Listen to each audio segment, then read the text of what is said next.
अच्छा कहा आपने। खालिद साहब के पास आता हूं। केशव प्रसाद मौर्य, उत्तर प्रदेश के उप मुख्यमंत्री, कहते हैं जिस गाड़ी पे लगा हो एसपी का झंडा उसमें बैठा होगा एक गुंडा। अब ये सोचिए क्या, किस लेवल की शब्दावली है, किस लेवल के स्टेटमेंट आ रहे हैं कि जिस गाड़ी में लगा होगा एसपी का झंडा उसमें बैठा होगा उस पार्टी का गुंडा। अजीब सी कहानी है साहब। मतलब कितनी भारतीय जनता पार्टी के लोग कितनी नीचता पे उतरेंगे। मुझे कभी कभी समझ नहीं आता कि कोई कोई लिमिट है क्या इनके गिरने की। लेकिन अब क्या कहा जाए, अब ये इतना गिर चुके हैं, इतना गिर चुके हैं कि अब शायद ये कहते हैं कि हमारा तो यही स्टैंडर्ड है, हम तो ऐसे ही रहेंगे आज के बाद में। वो पुराने दिन खत्म हो गए जब अटल बिहारी के दिन होते थे या आडवाणी के दिन होते थे, मुरली मनोहर जोशी के दिन होते थे। अब तो एक तरह से कहा जाए तो एक बेहयाई, बदतमीजी और बेहूदगी के दिन है। और इन तीन शब्दों के अंदर सिमट कर पूरी भाजपा आ जाती है। मोहम्मद खालिद साहब, पूरे इंडिया की पिक्चर प्लस पंजाब की पिक्चर। बहुत बहुत धन्यवाद वॉरा साहब। ये जो आपने लास्ट में शब्द कहे हैं, ये पूरे देश में जो भी कैंपेन चला है उसके ऊपर लागू होते हैं, और पंजाब पर तो खास तौर पे। अभी रिसेंटली पंजाब में जो कैंपेनिंग की है बीजेपी के लीडरों ने, इंक्लूडिंग मिस्टर मोदी, तो उन्होंने दो चार चीजें बड़ी इंटरेस्टिंग की हैं। एक तो ये कि 4 तारीख के बाद ये सरकार गिर जाएगी, यानी एक तरह से धमका के गए हैं। और वो सरकार जिसके पास 92 एमपीज हैं 117 में से, वो सरकार गिराने की धमकी देंगे। और मोदी साहब कहते हैं कि हमारा आपके साथ खून का रिश्ता है, क्योंकि जो गुरु गोविंद सिंह के 5 प्यारे थे उनमें हमारे पूर्वज भी थे, उनमें से एक हमारे पूर्वज। और इसके अलावा जो श्रेय वो लेना चाहते हैं, जो पहले ले चुके हैं, करतारपुर कॉरिडोर, और ये कहा कि 1971 में ये लिया जा सकता था। यानी हर चीज को हाइपोथेटिकली, कि अगर ये चाहते, अगर ये जो नेहरू, प्राइम मिनिस्टर नेहरू जो थे, अगर उनकी चलती तो वो रिजर्वेशन ना होने देते। यानी जो परिस्थिति कभी थी ही नहीं, उसको एक हाइपोथेटिकली क्रिएट करके उसमें से नैरेटिव घड़ना, ये जो है पंजाब में किसान जो है ये बेसिक मुद्दा है। और किसान जो है बीजेपी के लीडरों को गांव में घुसने बिल्कुल नहीं दे रहे हैं, और उनका सबसे बड़ा चैलेंज ही ये है कि हम कैंपेनिंग कहाँ पे करें। तो इस परिस्थितियों में मुझे लगता है कि जिस तरह से इन्होंने नॉर्थ में खास तौर पर कैंपेनिंग की है, पंजाब की मैं बात करूं क्योंकि पंजाब के अभी सारा पंजाब रहता है, फर्स्ट को इलेक्शन है, या हिमाचल में वेव कोई नहीं है।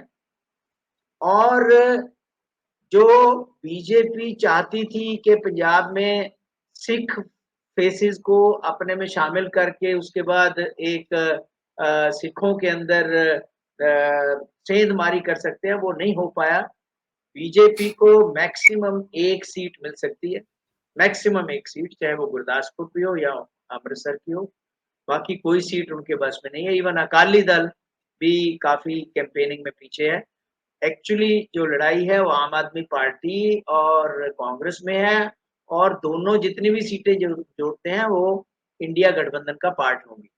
इट मीन्स के 13 में से 11 सीटें, 12 सीटें जो हैं वो इंडिया गठबंधन का पार्ट होने जा रही हैं, जहां तक पंजाब का सवाल है। लेकिन मैं इसके अलावा और 2-3 बातें जो है वो करना चाहता हूँ। एक तो यह है कि जो प्राइम मिनिस्टर ने स्टेटमेंट दी है कि जी कोई परमानेंट दुश्मन नहीं होता, तो आप परमानेंट दुश्मनी तो जब ये कहते हैं कि 70 साल में कुछ भी नहीं हुआ इस देश के अंदर, या जब आप कहते हैं कि नहीं जी गांधी परिवार की वजह से, नेहरू की वजह से ही सारी मुसीबतें आई हैं, तो आप एक परमानेंट दुश्मनी तो व्यक्त कर रहे हैं। और ये कोई इशू बेस्ड नहीं है, ये आप उसमें से आप इमोशनली एक अपील लोगों के सामने लाना चाहते हैं कि इन लोगों की वजह से ये सारा कुछ हुआ है 70 साल में, और कुछ नहीं हुआ है। तो परमानेंट दुश्मनियां तो इन्होंने खुद क्रिएट की हैं, परमानेंट दुश्मनी नहीं हुआ करती। इवन अटल बिहारी वाजपेयी ये बात कहते थे कि देर कोई परमानेंट जो है वो दुश्मन नहीं होते, हम विरोधाभास होता है। और ये विरोधाभास नहीं, ये तो कहते हैं कुचल दो।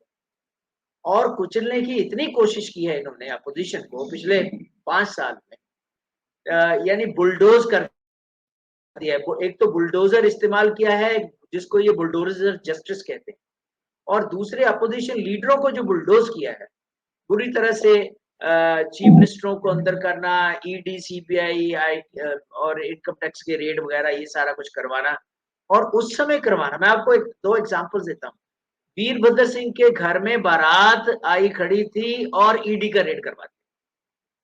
ह्यूमिलिएट करना और ह्यूमिलिएट करके ये बताना देखिए सत्ता हमारे पास है, हम कुछ भी कर सकते हैं।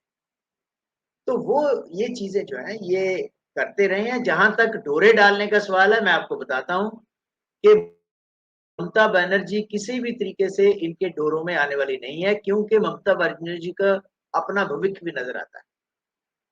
उसका वोट बैंक कौन है और उसका इनके साथ 36 का आंकड़ा कब से चल रहा है और उसके कारण क्या है, इस वजह से अगर कोई इनके साथ जा सकता है तो चंद्रबाबू नायडू है या मे बी रेड्डी है या एक आध सीट अकाली की है, हो सकता है।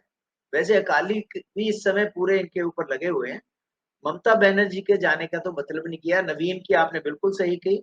नवीन और कंगना रनावत तो एक बड़ी समझ लीजिए विचित्र किस्म की इन्होंने कैंडिडेट उतारी है। कल भी मैं उसके वो सुन रहा था, जिस तरह की शब्दावली का वो इस्तेमाल, वो समझती है कि मैं डायलॉग बोल रही हूँ, फ़िल्म का डायलॉग बोल रही हूँ, और एक्चुअली वो सब चीज़ें उसके अगेंस्ट जा रही हैं। इवन जो वर्कर हैं, मैं हिमाचल में काफ़ी लोग मेरे से बातचीत करते रहते हैं। जो वर्कर्स हैं वो खुद बड़े परेशान हैं कि हम किस तरह से उसको डिफेंड करूँ उन चीज़ों को, जो वो करती रहती है। तो मुझे लगता है कि ये जो मंगलसूत्र, भैंस, बकरी और मछली और ये सारा कुछ की पॉलिटिक्स खत्म होने के कगार पे है, और एक नई सुबह की उम्मीद हम कर रहे हैं।